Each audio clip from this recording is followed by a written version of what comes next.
আমি অতুল। গত দুদিন হলো শহরে এসেছি।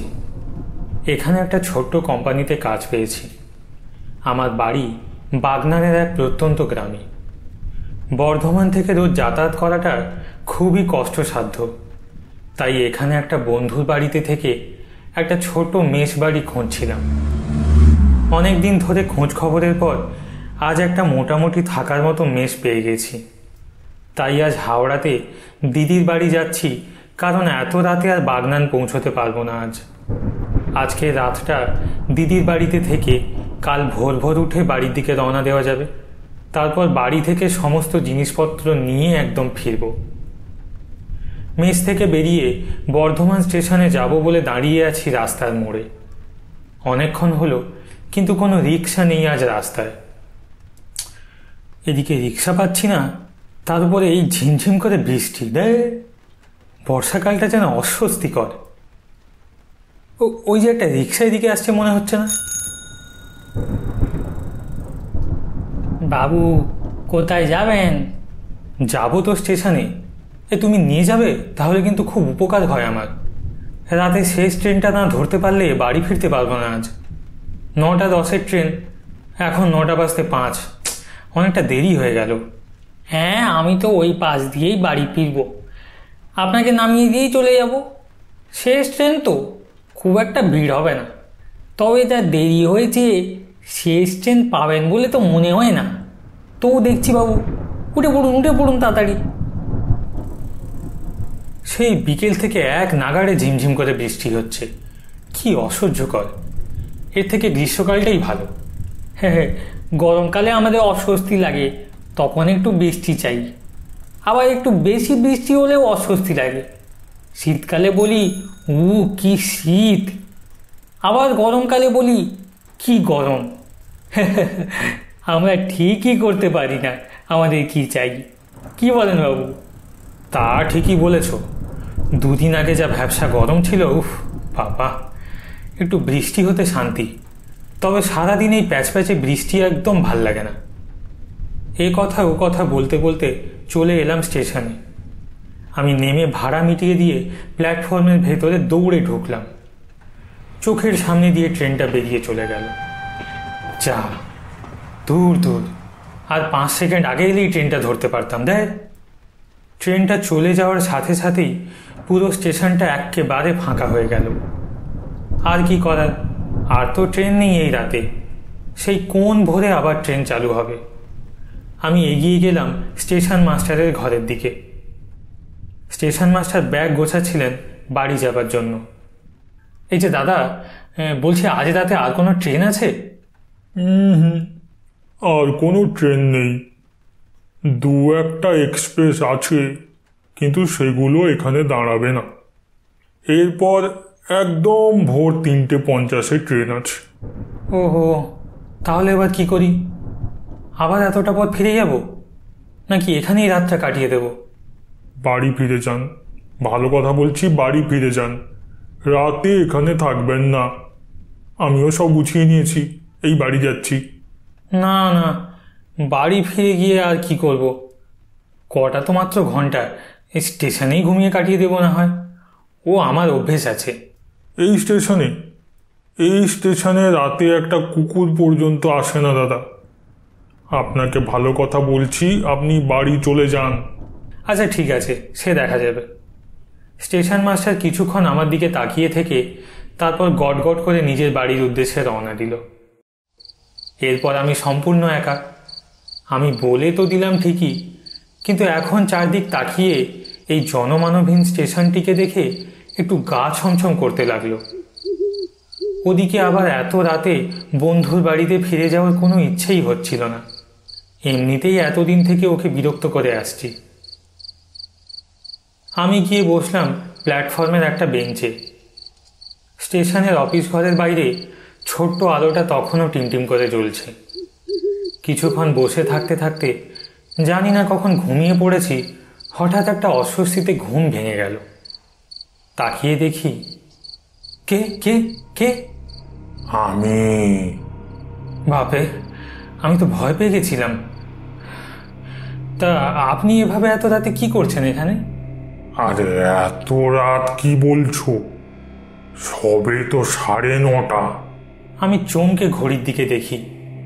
আমি যখন প্ল্যাটফর্মে এসেছিলাম তখন 9:10 বেজেছিল, আর এখন 9:30। 20 মিনিট হয়েছে মাত্র। কিন্তু কি করে? অনেকক্ষণই তো ঘুমিয়েছি। না, আসলে আমি অনেকক্ষণ ধরেই তো বসে আছি। ট্রেনের অপেক্ষায়? ঠিকই ধরেছেন, শেষ ট্রেনটা মিস করি, আবার সেই ভোরে। মানে ভোরের আগে তো আর কোনো ট্রেন নেই না। কে বলল? 9:30তেই তো ট্রেন আছে। এই তো এলো বলে। তাই নাকি? কিন্তু স্টেশন মাস্টার যে বললো আজ রাতে আর কোনো ট্রেন নেই। স্টেশন মাস্টার ওরকম বলে, ও কিছু জানে না। ওই দেখো না, প্ল্যাটফর্মে কত লোক এসে দাঁড়িয়েছে। এই ট্রেনটা ধরবে বলেই না এসেছে। চলে এসো, দেরি করো না আর। প্ল্যাটফর্মে এসে ট্রেনটা দাঁড়ালো। হঠাৎ দেখি প্ল্যাটফর্মে কোথা থেকে যেন অনেক লোক চলে এসেছে। কেমন যেন আলো অন্ধকারে তাদের এক একটা ছায়া মূর্তি মনে হচ্ছে। বয়স্ক লোকটাও ট্রেনের দিকে এগিয়ে গেলেন। হঠাৎ করে প্ল্যাটফর্মে এত লোক এলো কোথা থেকে? আমি কি তাহলে কিছুই খেয়াল করিনি? যাই হোক, উঠে পড়ি, তাহলে আজকে দিদির বাড়ি পৌঁছে যাব।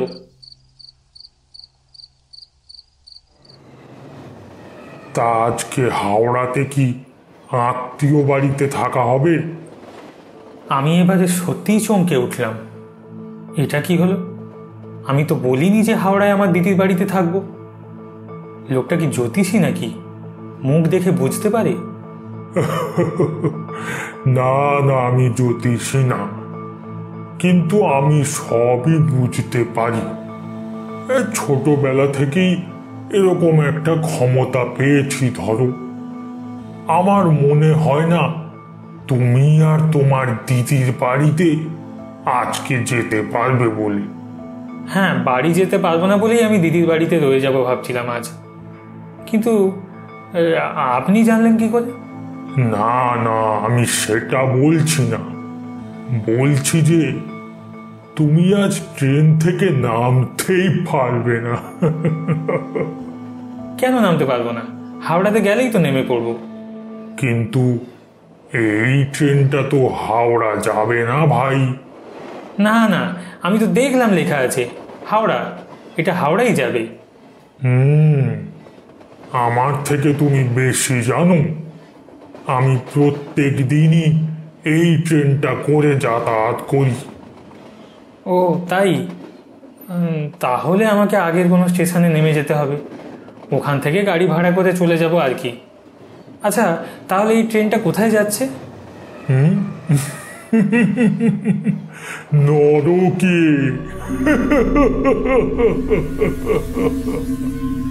মস্করা করছে মনে হয় আমার সাথে। কি পাগলের পাল্লায় পড়লাম নাকি? আরে না না, পাগলের পাল্লায় পড়বে কেন? আজব তো, লোকটা আমার মনের সব কথা বুঝে যাচ্ছে। ওই যে বললাম না, সবই বুঝতে পারি। এবার আমার বিরক্ত লাগতে শুরু করলো। আমি উঠে ট্রেনের দরজার দিকে যাওয়ার চেষ্টা করলাম লোকটার পাশ থেকে, কিন্তু লোকটা আমার হাতটা খপ করে ধরল। কি শীতল স্পর্শ! সেদিকে তাকিয়েই আমি পুরো চমকে উঠলাম। দেখি লোকটা আর লোক নেই, তার জায়গায় একটা শুধু কালো ছায়ামূর্তি আর বরফের মতো ঠান্ডা হাত দিয়ে আমার হাতটা জাপটে ধরে আছে।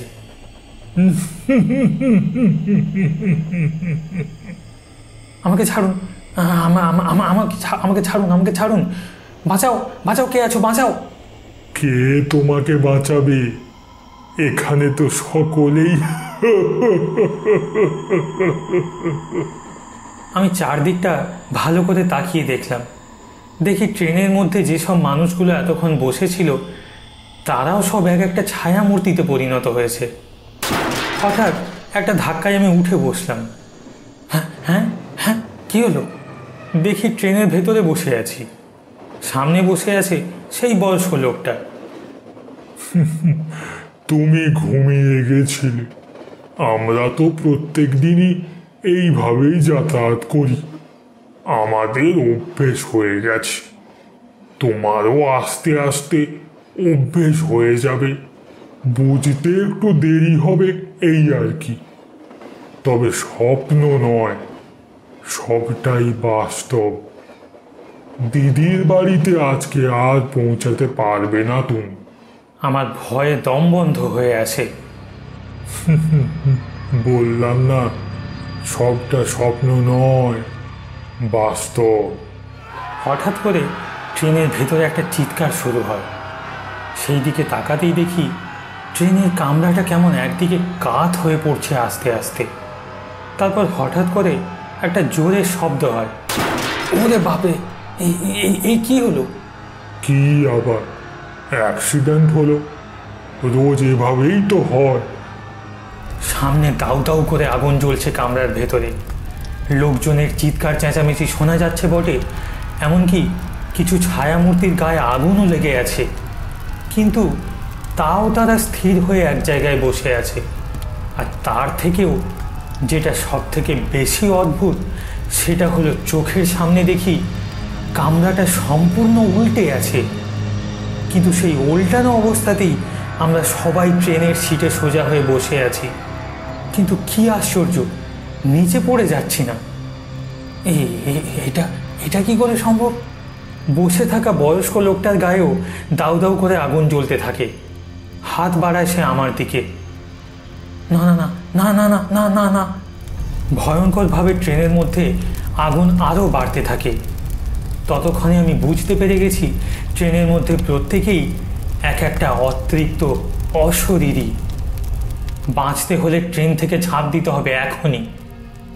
কিন্তু সিট থেকে ওঠার চেষ্টা করেও উঠতে পারছি না, সেভাবেই উল্টো হয়ে বসে আছি। বলেছিলাম না, তুমি আজকে তোমার দিদির বাড়ি যেতে পারবে না। না না না, আমাকে বাঁচতে গেলে ট্রেন থেকে ঝাঁপ দিতে হবে এখনই। এদের বন্ধন থেকে মুক্ত হতে হবে আমাকে। তারপর আমি দেখি আস্তে আস্তে প্রত্যেকটা জ্বলন্ত অশরীরই আমার দিকে এগিয়ে আসছে।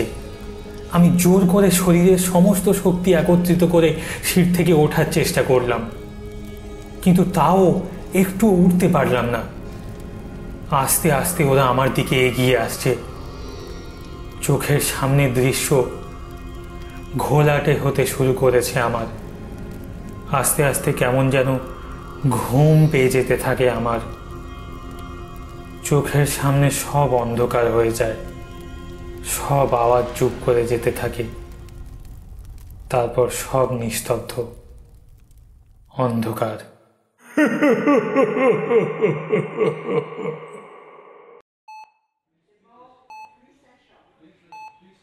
আপনি জোর বাঁচান বেঁচে গেছেন। 9:30 লোকালটা প্রায়ই অ্যাক্সিডেন্ট করে এইভাবে, আর কেউ না কেউ আমার হাসপাতালে এসে ভর্তি হয়। ওটা আসলে কোনো ট্রেনই নয়, ওটা একটা অতৃপ্ত ট্রেনের আত্মা। ওর মধ্যে যারা ছিল তারা সবাই অ্যাক্সিডেন্টে জ্বলে পুড়ে মারা গেছে। আজ 7 বছর হলো। সত্যিই আমি জোর বাঁচান বেঁচে গেছি। নয়তো এতক্ষণে আমিও ওদের সাথে হয়তো নরকে পৌঁছে যেতাম। কিন্তু আপনি কি বললেন রোজ অ্যাক্সিডেন্ট করে? এটার মানে? 7 বছর আগে এরকমই একটা রাতে ওই 9:30 লোকালটা বর্ধমান স্টেশন থেকে কিছুটা এগিয়ে একটা বাঁকের মুখে লাইনচ্যুত হয়ে আগুন ধরে যায়। 4টে কামরায় আগুন লেগে সব ধ্বংস হয়ে যায়, সবাই মারা যায়। তারপর থেকে প্রায়ই এই ঘটনার পুনরাবৃত্তি হতে থাকে। এখানকার লোকাল সবাই জানে, তাই রাত 9:10 ট্রেন বেরিয়ে গেলে আর কেউ স্টেশনে থাকে না। এজন্যই আপনাকে বাড়ি চলে যেতে বলেছিলাম। যাই হোক, ঠাকুরের কৃপায় এ যাত্রায় আপনি বেঁচে গেছেন। গ্রামের কিছু লোক আপনাকে রেল লাইনের ধারে পড়ে থাকতে দেখে আমাদের খবর দেয়। 3 দিন পর হাসপাতাল থেকে ছাড়া পেয়ে বাড়ি যাই। আর কোনোদিনও ওমুখও হইনি। দরকার নেই ওই চাকরির, আগে প্রাণটা তো বাঁচুক, তারপর তো চাকরি।